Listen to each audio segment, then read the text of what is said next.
Hey, welcome back to the Quit Your Day Job podcast. You know the deal. We're intending to tell you that you are not your day job. Today, Brooke and Nate and I talked to CLUELESS Bushcraft, one of our brand ambassadors, but talked to all kinds of TikTok success, great tips. What a great personality. We're going to jump into that interview. What did you guys think about talking to Tom today? Yeah, some great feedback and just overall incredibly genuine. Let's jump on into the interview. That was a little scripted. That was a little scripted. Do it again. Just be like, okay, let's listen in or something. Like, let's listen in. All right, why don't we just get over to the interview now? All right, let's do it. I'll prompt you. I'll say, are you guys ready to jump into it? And then you can go into it. Okay. All right. Well, you guys ready to get started? Yeah, let's jump into the interview. Hey, we're here today with Tom from CLUELESS Bushcraft. So we talked about him a little bit in the last episode. Yeah, it's good to see you guys. So yeah, man, we've been admiring you from afar, watching your TikToks and stuff, just because like it's awesome. So maybe just starting off, give us the 30,000 foot view of who you are, like what you're doing right now. Mm-hmm.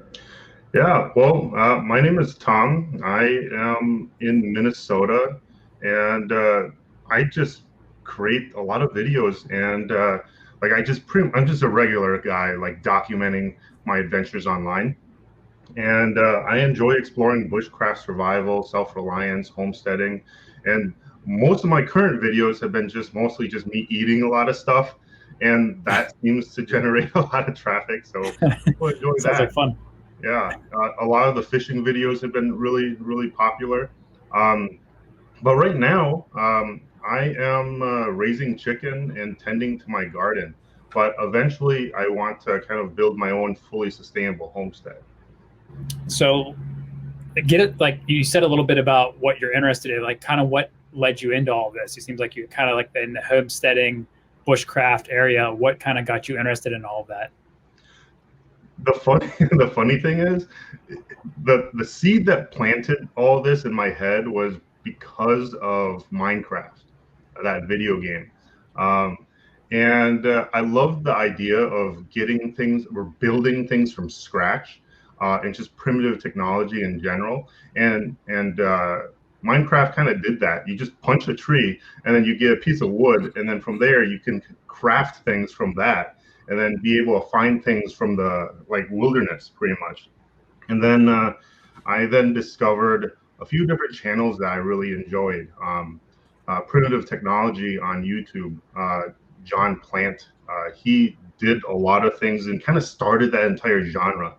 And I really admire, all the bushcraft channels. So Self-Reliance Outfitters, Joe Robinette. Those people kind of inspired me to really get started in all of this. But when I was young, I always really enjoyed going outside and just making things from scratch. And so, yeah, it kind of started all there. Is this your full-time thing then, or do you have a day job still? I still have a day job, but I'm doing everything less than part-time even. I'm doing everything, all of my stuff, all my content that I create is less than part-time, but I spend so much effort into it. But I have managed to match my income with all the side stuff that I'm doing, which is great. And I am planning on actually quitting my day job at the end of this year. So I've committed to that, and I've found a sort of a plan on what I want to do before all of that. And then I'm going to go full-time content creator in January 1st. Yeah, so it's exciting. That's awesome. Is that the first time you announced that? Yes, or not here, but I did announce it on my TikTok channel. So yeah, I announced that maybe a couple days ago, I think. And yeah, people are really, really excited. So am I. I'm kind of nervous, but at the same time, I feel like I can do it. Yeah. We're excited for you. Yeah. Thank you. Yeah, I saw the TikTok originally with the quit your day job. You were going to quit your day job, and I was like, oh, cool. We have this upcoming podcast, coming up, and then it just worked out. So when I saw like that first podcast, like it resonated with me so much, and I just love the idea of everything. So I actually even bought your sweater. I Like know. I know that I could have like reached out to you guys, and you guys probably would have sent it to me. But like I really really love this sweater, and yeah, and the quality too that you guys have for these sweaters is just amazing. I love it. We didn't ask him to say any of this, right? No, yeah, I absolutely love this. Yeah, this thing is like it resonates with me so much because like I I'm just at that point where I don't want to work that 9 to 5 anymore. I want to have the freedoms that like being able to like just go out and do whatever I want whenever I want and not worry about money, or having to like spend 8 hours of the day doing something I don't love, right? Like, yeah, it's just I'm at that point where I'm just real tired, and I prefer to be tired doing the stuff that I love. Yeah. Yeah, that's awesome. Definitely. It was definitely a good fit. I was like, oh, we had this plan, and like we coming from the Spreadshop side, like we're looking for people like you because we deal. That's our big customer base. There's a lot of creators and a lot of like small businesses that took that same plunge. So like we've seen that resonate over the years with people that are just like either on their way or they've done it. They've like become a top YouTuber or something, and then merchandise was actually a big part of their income, merchandise or sponsorships. And just for full transparency, how we came about Clueless Bushcraft is he's one of our brand ambassadors. So we have a program where we reach out, we just find cool people and we reach out and say like, hey, or we'll sponsor your shop, send you some stuff, pay you a little money to talk about us, but only if you actually like the quality content. We don't want to pay someone to just say things nice about us. So Tom was like, yeah, I'll try this. And then he really liked it and it worked out. It was awesome. So we couldn't ask for a better, just friendlier and positive vibes that you give off in your TikTok. I love it. So I'm not a TikTok guy. Like, I don't think any of us are real TikTok people, but I found myself watching all of your TikTok and I'm like, I actually like this platform now. So I think you're doing a service to TikTok as well. Yeah. I wish that TikTok would recognize me a little bit more, to be honest. Like, I don't really need that recognition, but like, I feel like TikTok doesn't really do right by me, I feel. And so, yeah, I can talk more about that if you want later. But yeah, TikTok, I have a love-hate relationship with TikTok. Yeah. It sounds similar to YouTube creators that say the same thing about YouTube. Yeah. Despite your difficulties you're mentioning right now, is that your platform of choice is TikTok? So I do see you're on YouTube and a few other social platforms as well. But do you prefer TikTok overall? Right now, yes. TikTok right now is for discoverability. One of my biggest issues starting as a content creator was just not being able to get discovered and just being like my biggest problem was obscurity. Obscurity was like my enemy. Like I couldn't get anyone to figure out or find who I am on any other platform at all. It was so difficult. But TikTok gave me this opportunity to reach like thousands, hundreds of thousands, millions of people, and that actually really enjoy my stuff, and I actually get interaction with my fans, which is what I absolutely love. I love being able to go live and interact with my followers, my supporters. But my main Clueless Bushcraft account on TikTok has been banned from going live, which is a huge bummer. And it's for some ridiculous reason, like back in November 2019.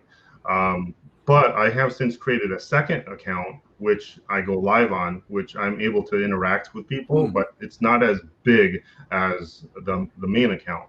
But I want to eventually transition to YouTube.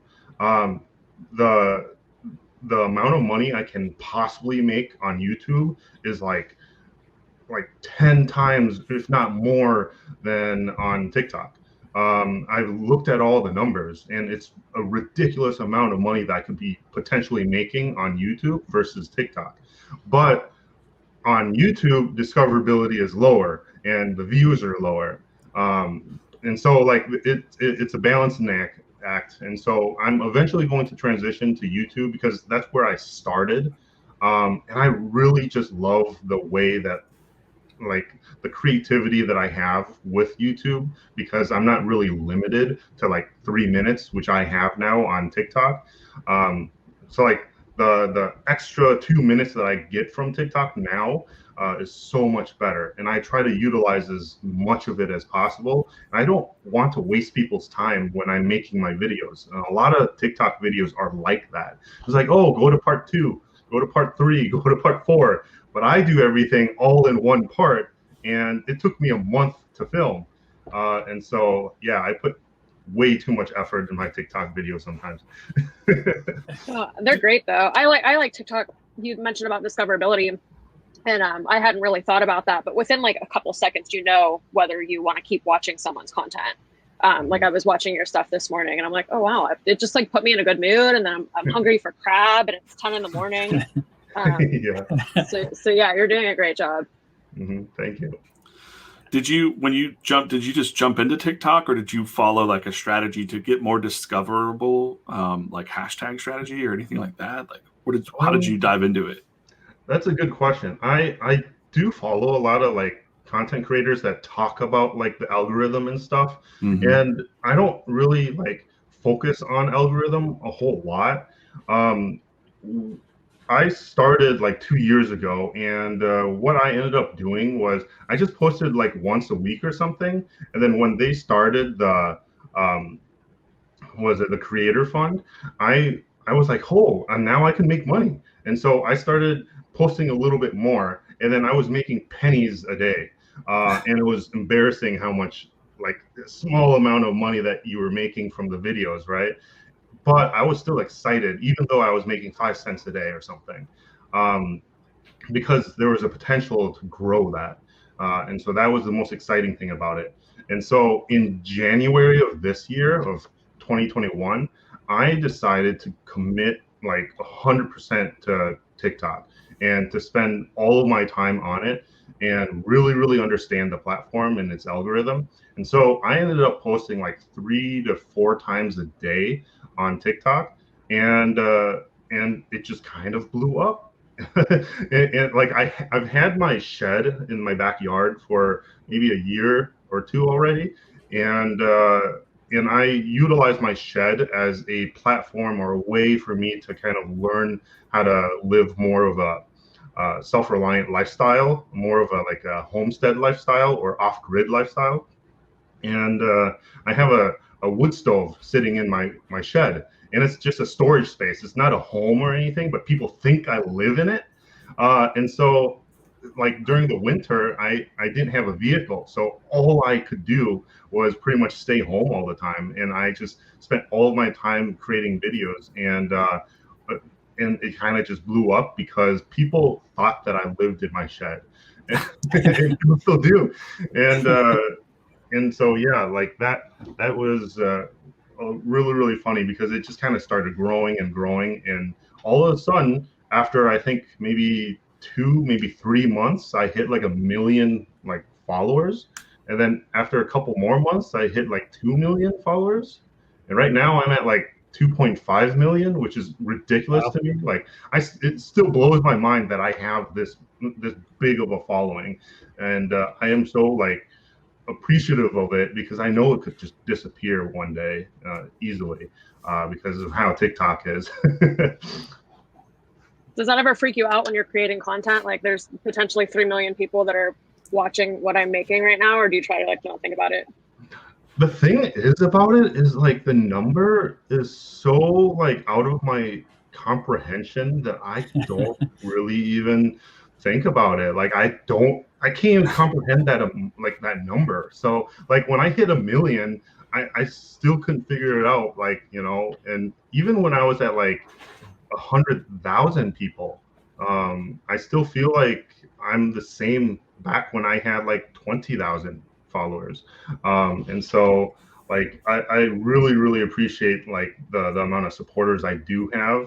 And I don't take them for granted at all because they've pretty much brought me to where I am now. Like you got like Spreadshop is sponsoring me, and then there's like 3 other companies where I'm a brand ambassador for, and it's all because of TikTok, right? And when I first started this like 5 years ago on YouTube, I had the idea of like eventually doing something like this, but I never really thought that it'd happen. Like, to be honest, I never thought I'd grow to this point.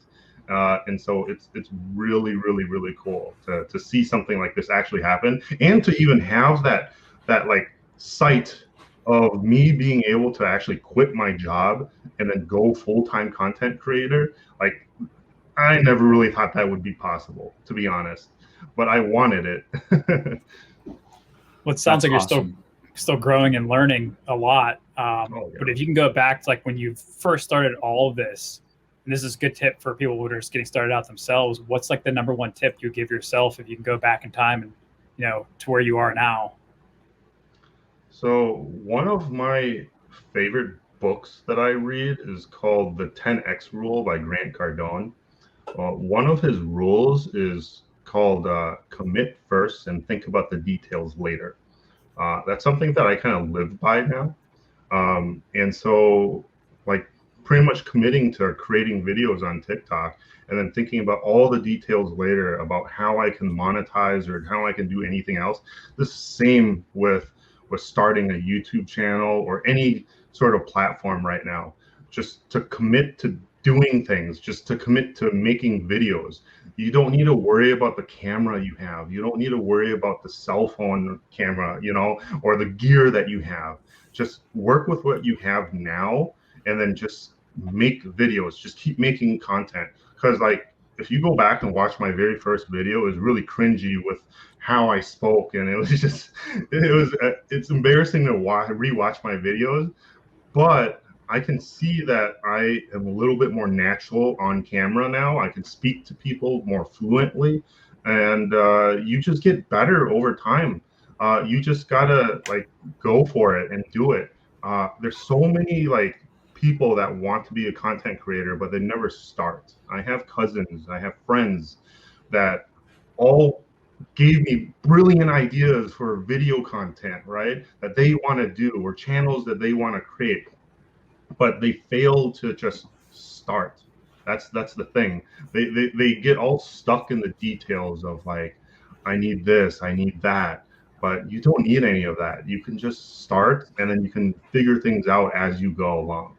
And I think that's the most valuable, like, sort of tip that I can give for someone starting. It's a solid tip. We repeat that ourselves quite a bit. Yeah, we're doing the same thing.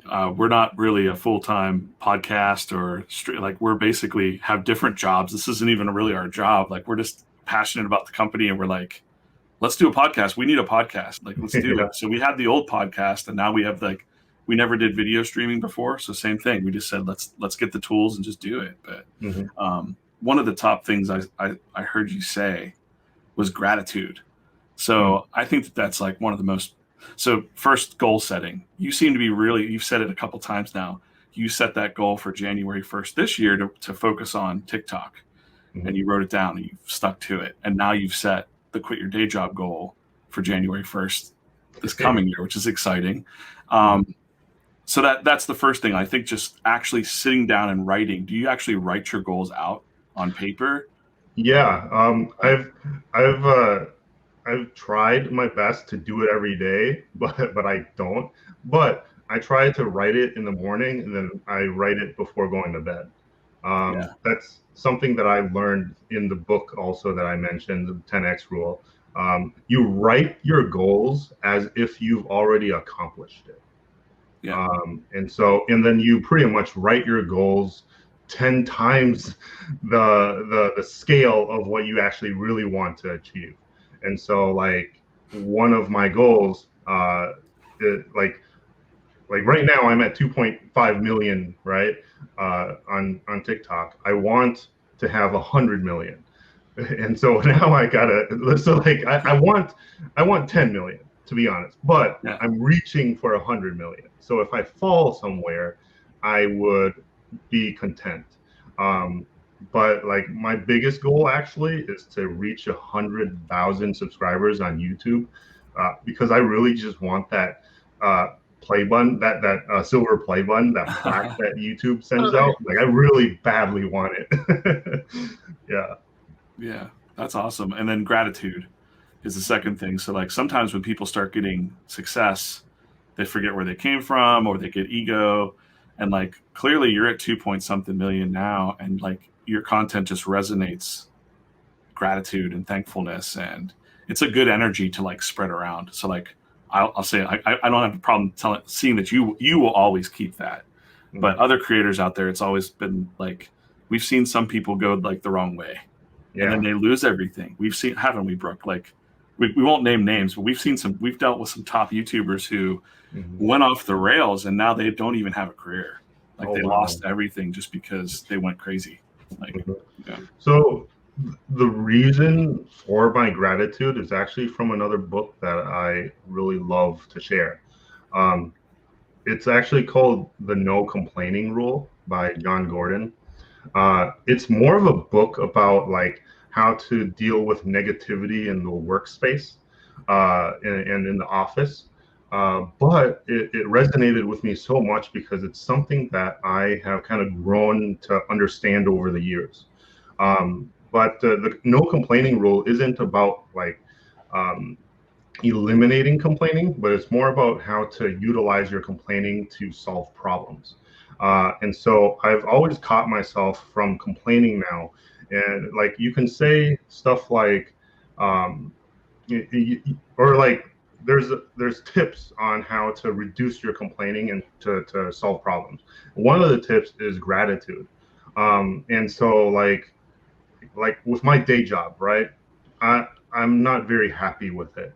And that's why I want to quit my day job.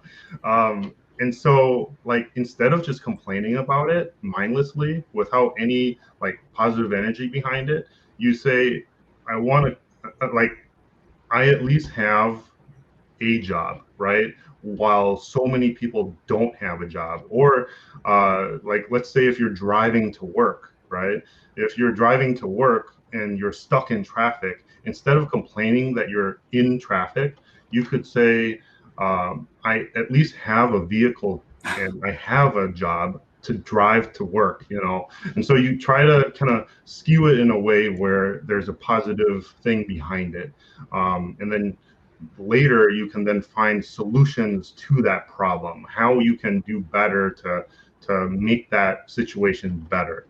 And so the plan that I have from now till the end of the year is my plan to quit my day job, because I don't want to say that I don't like my day job, you know? And so I would rather say like I love my day job, which is content creation. So yeah, like that's kind of the idea behind my type of gratitude. And so I try to change the negativity into something positive. So like flat tire, right? If you have a flat tire, you just think of it as a learning experience that now you know how to change a flat tire, or maybe you could have done something better to have not gone that flat tire in the first place. Yeah. Yeah. Are you comfortable? I don't want to dive too much into your private life, but are you comfortable talking about your day job? Like, what is it exactly you do right now? Because I think there's a lot of creators out there that maybe like are like ashamed if they like work at McDonald's or like, or they're just like, oh, I hate my job, I want to do something else. But like it lets them visualize the types of jobs other people are in that they're trying to get out. Let's see. I've been very private about like what I do for work on TikTok, and a lot of people know it.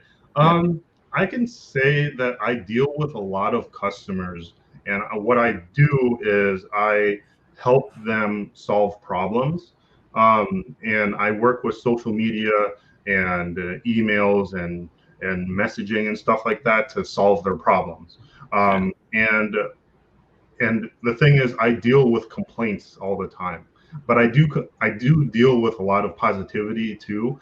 But my biggest issue is just some of the complaints from these customers oftentimes are just overall just ridiculous and stuff that like they themselves can solve, but instead they reach out and and I have to kind of deal with all of that negativity.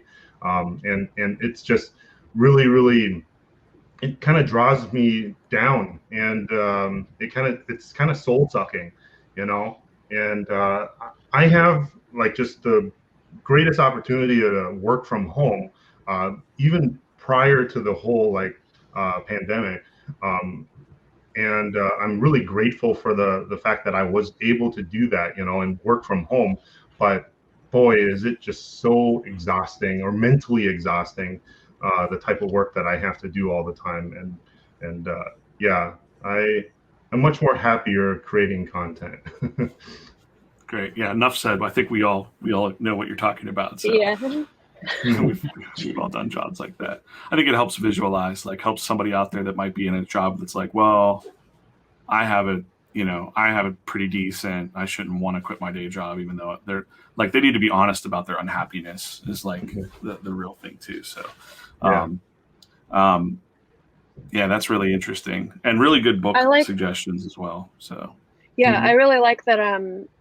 Rather than becoming complacent with your complaints, like, oh, I'm not going to complain, I'm just grateful for what I have. I like that you have the extra step of creating like a way to solve that complaint so that you don't have that complaint in the future. I think that that's really nice. Yeah. Yeah, definitely. And with all of that, what you're dealing with currently, you're still managed the level of success that you've gotten to now. So that, I mean, if that's not inspirational, I don't know what is. And I'm really looking forward to you actually officially quitting your day job and just thinking about the amount of energy you're going to be able to transfer over to your content creation. Then is going to be amazing. So with what you've done already, with what you're dealing with, so I'm excited to see what happens next. Yeah, me too. Yeah, it would be exciting. I'm going to have so much more time to do whatever I want. And yeah, I'd be able to make better YouTube videos, have more time. And yeah, it's going to be overall so much better. Can't wait. We'll be watching. So I know you mentioned on TikTok, I think in the video where you said you were going to quit your day job, that your manager knows this. You told your manager that. So are they cool with it? Or they think it's like, oh yeah, Tom's going to become a famous influencer, right? Like how are they about that? Like hundreds of my peers and my managers, all of the upper leadership know that I have a TikTok. And they all watch me, which is really, really exciting and funny too. They know, and I'm very transparent with like how I feel, and they understand. I think my direct manager knows, and yeah, like they are very supportive of me with my content creation, but they're also very supportive of me with just still with my position in general, and want to help me achieve like the goals that I'm setting.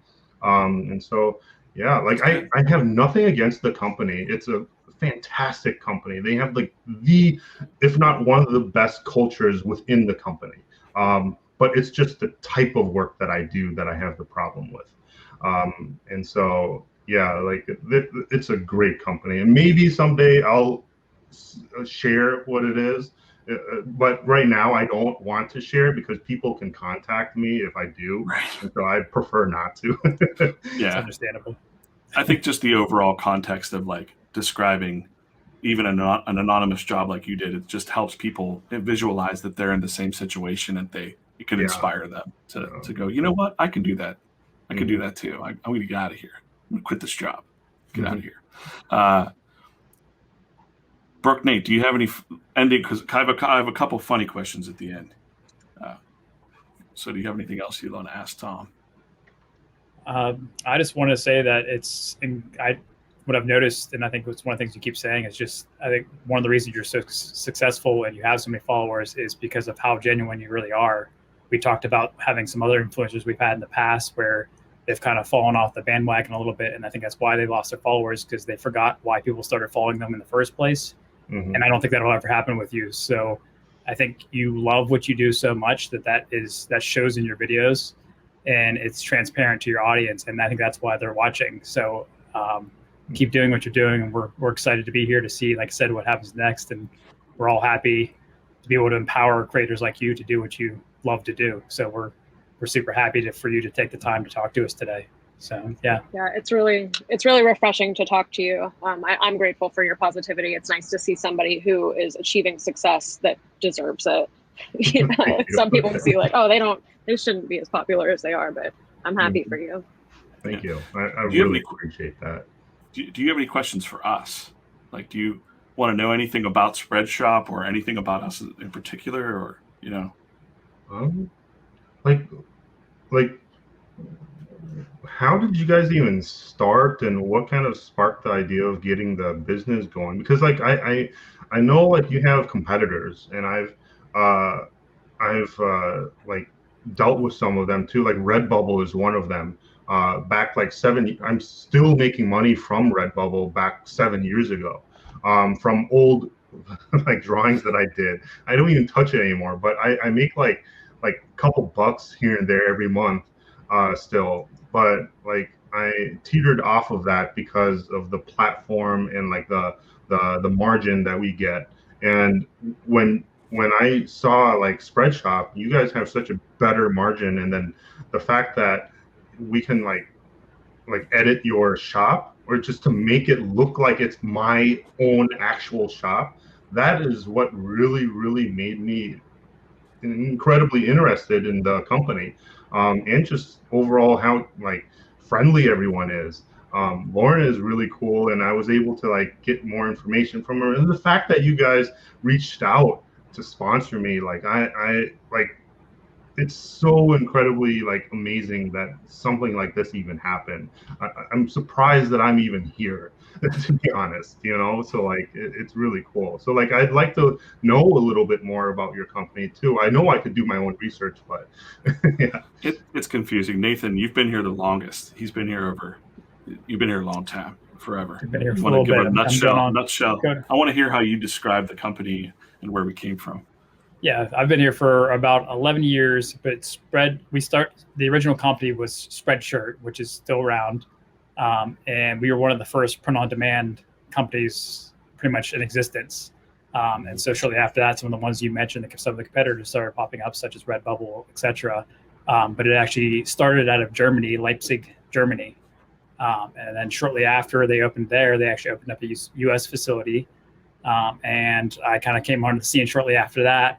And there was a specific split at one point where we actually, our shop portion, which is what you're familiar with, is our actual online shop where anyone can open up their own shop and start making sales online.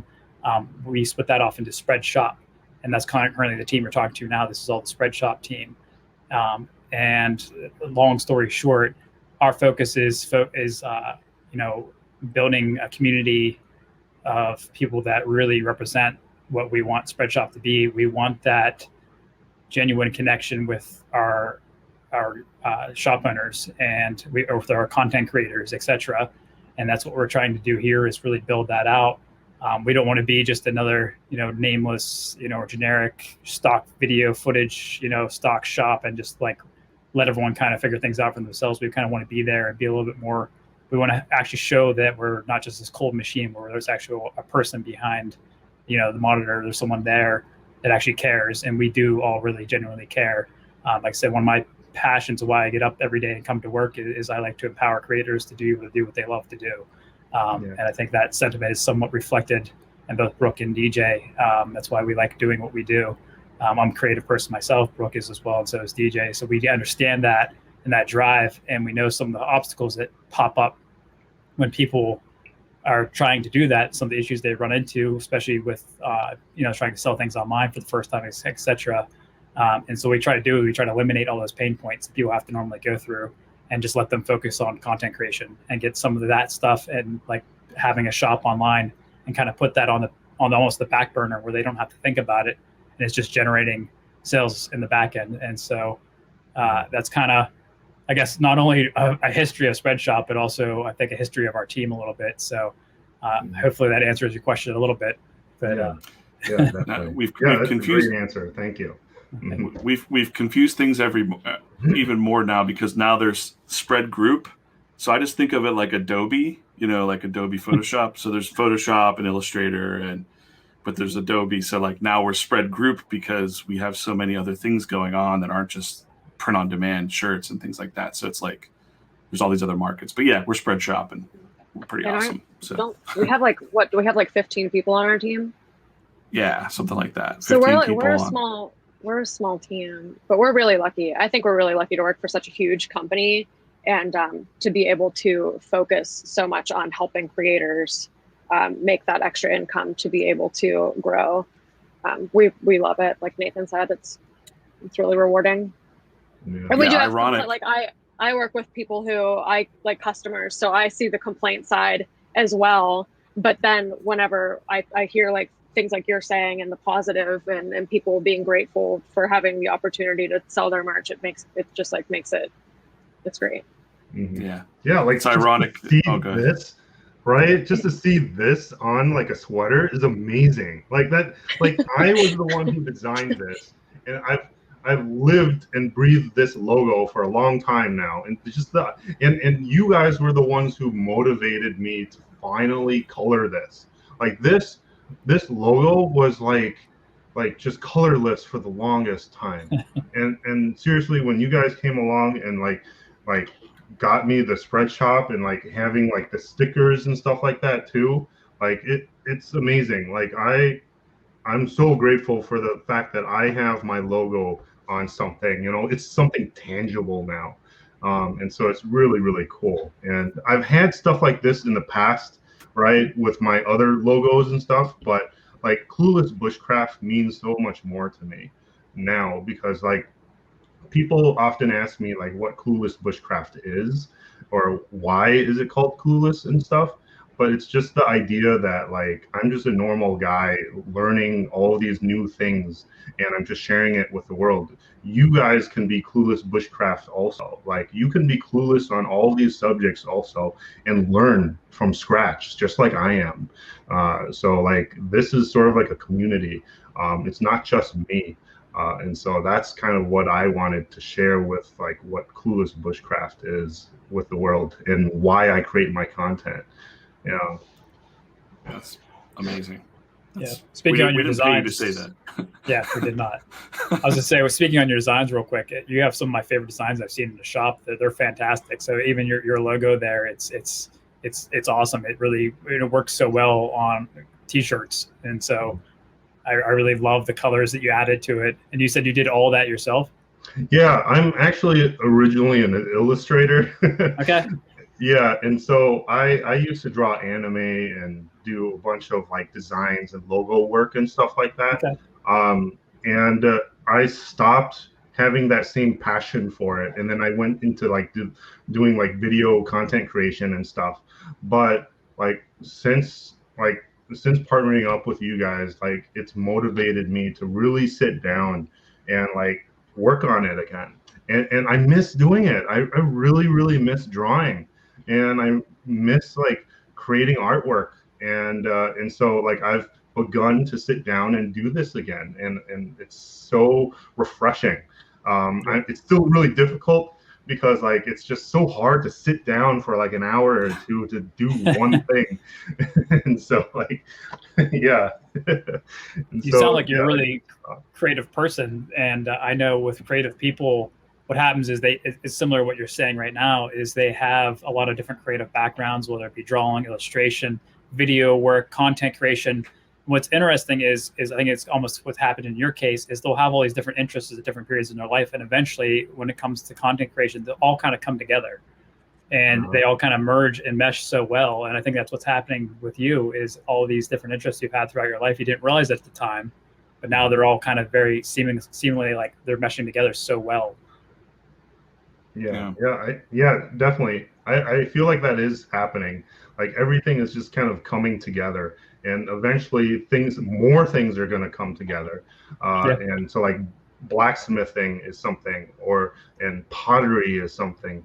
And so like I have an art background with like pottery. I've made a lot of stuff in the past, and I'm trying to learn primitive pottery, and then eventually I want to learn like primitive blacksmithing and science even. So primitive science is stuff that I really want to explore. So like things start coming to a point where like everything comes together, and drawing all of the backgrounds and stuff that or all of my interests together. Yeah, it's amazing. Sounds like you're not going to run out of content anytime soon. So that's one of the biggest things too about content creation. So like I know to grow like a channel on TikTok or YouTube, it's typically best practice is to keep on one niche or one niche to focus in on. But me, I've always been really broad, and I hate having the idea of just sticking to one thing because people don't get to know who I am really if I stick to one thing. They get to know all sorts of different aspects of me if I spread myself apart. But growth is not as easy when you do it like that. That's why my YouTube channel never popped off. But TikTok came along and gave you that exposure, and so if anyone wants to start now, you got to start on TikTok for discoverability, and then eventually kind of play like the YouTube game or Twitch or anything else that they want to do. Good. I like that you found. I'm happy that you found a way to be able to stay true to yourself. I think that that's the most important. Like you're not. I don't think that your success is going to be long lasting or honest if you're not being true to yourself. So I'm glad that with TikTok you're able to cover all of those different topics and gain a following to take over to YouTube. Don't ever sacrifice any of your interests for any algorithm. Yeah. See, like this is like talking about algorithm is interesting because like I do try to like hit algorithm metrics and stuff like that, but I try to do it in a more natural way opposed to like try to use tricks and stuff to pull people in. There are more natural ways of doing it, and I think I've come to understand how to do it right, instead of like tricking people. I hate that. Like I consume a lot of content, like more content than I create actually, but I hate when people like feel fake or create content just to get the views. I don't like that. Like I can have like 10 views on a video and I'd still be happy that I have the 10 views. You know, someone still watched it. These are golden. This has been a golden conversation actually, just because so many tips for like people that are starting out or people that are in the middle of where they are, where they're like maybe failing a little bit or they feel like they're failing and they're about to give up. Like I think you've given some really good nuggets. We're gonna pull a lot of awesome things out of this podcast for everybody. Yeah. So I had a funny idea, and you can tell us if you want to do it or not. We talked about it a little bit in the team meeting. I said we'll fly you down, or well, I don't know, where are you in Minnesota? Yes. Okay, Minnesota. Maybe fly us over. I don't know where we are. We're near Pittsburgh, PA. So we'll have you camp out on the lawn in front of Spreadshop's facility, and we won't tell anybody who you are. Like the production people will come and go and be like, "Who the heck is?" Like we'll have you camping and cooking, and then you can tour the facility and see your merch actually printed and stuff like that. But I just want to pull a prank on the production people that probably are not going to listen to this podcast. So maybe if they do, then they'll know. That's how we know that they're in on the joke, that they actually listen to the podcast. But yeah, maybe we can set up a shed for you too. That sounds awesome. That sounds like an incredible opportunity. Yeah, that definitely sounds cool. Yeah. Cool. Yeah, I'd be down for it. Yes. We'll have Lauren. Lauren's our influencer marketing manager. We'll have her get you the details, and we'll see how it goes. I think it's a fun idea. All right. Yeah, I've got some vacation time that I need to spend up. Maybe I'll take it off of my like birthday vacation in August. And if we can figure something out, I could definitely change that up. Yeah. That sounds good. We can have a birthday party for you here. That'd be fantastic. Yeah. Oh yeah, that'd be awesome. When's your birthday? August 11th. Cool. A Leo. Yeah. Like Brooke with the horoscope. Yep. Great. Well, Tom, it's been great talking to you. I hope we'll definitely do more stuff together again, and maybe we'll have you back on when you've reached your 10 million to say that you did it. Like I have no doubts. Yeah. Maybe we can hit him at the halfway mark too. We could do 5 million as well. Yeah, that'd be awesome. We're here for all of it. Before we wrap up, is there any, why don't you take this moment to plug your TikTok and your Spreadshop, etc.? Is there anything else you'd like to kind of mention to some of your followers or anyone watching today? Yeah. So, well, my TikTok account is just at Clueless Bushcraft. It's the same with my YouTube. I have an Instagram also, but people don't even know about it. But I don't post as much anyways. But it'd be cool to be able to have kind of more an even out following on all of the platforms, which is really cool. My Spreadshop is always in the link in my bio on all of my platforms. But it's also called Clueless Bushcraft. I have like merch like this, like designs like this. There's 2 designs that Spreadshop created for me, which I absolutely love. One is called like survival is simple, just don't die, and it's really cool. The other one is just that's so good, which is sort of like my slogan when I eat something good. And I have some older designs too that I made back in the past. It's like the Yggdrasil turtle and tree, or like the Yggdrasil tree, the life tree with a turtle. And then smiling turtle. It's a skull with a turtle or something. That's my like favorite. that. Yeah, and so it's really cool. It's something that I designed back then. My old sort of Instagram handle was smiling turtle. That's something that I did back then with all my artwork and stuff. But right now it's just Clueless Bushcraft. And if I have more subscribers on YouTube, I feel like I would eventually have more of a incentive to create more dedicated YouTube content. I know in January 1st, I'm going to be dedicating my time to YouTube, but for now, it's going to be TikTok. Yeah. But yeah, I loved this conversation. This is probably the best like interview sort of conversation that I've had in the past like couple of months. It's really, really nice talking to everyone and getting to know everyone. Yeah. Yeah, for sure, man. We feel the same. Yeah, we agree. Thank you. Yeah. Wow. That was an awesome interview. So much great. I mean, I just can't even imagine. We're going to be able to pull so much great tips and stuff out for other creators for TikTok and whatnot. We didn't pay him to say any of that stuff either. That was his actual opinions. I can't believe that he doesn't actually live in that shed. Yeah, and we're already planning to have him down in August. So we're going to have him camping out on the lawn at Spreadshirt or something. So he's going to come on down for his birthday. Yeah, can't wait for it. We'll take him out for his birthday too, somewhere actually where he doesn't have to cook out in the middle of nowhere. So Eat and we snails, won't put him. yeah. We won't leave him in a shed here either. So we'll take care of him. Awesome. Well, thanks for watching and listening today. Make sure you're subscribed to the channel or here on Spotify or wherever you might be listening to this. And again, we're inspiring you to quit your day job, even if it's at 5 o'clock when you're done with your current day job. Make sure you go pursue something that you love to do. See you next time, guys. Ciao. Ciao? Yeah. Okay. All right. It's acceptable. Ciao.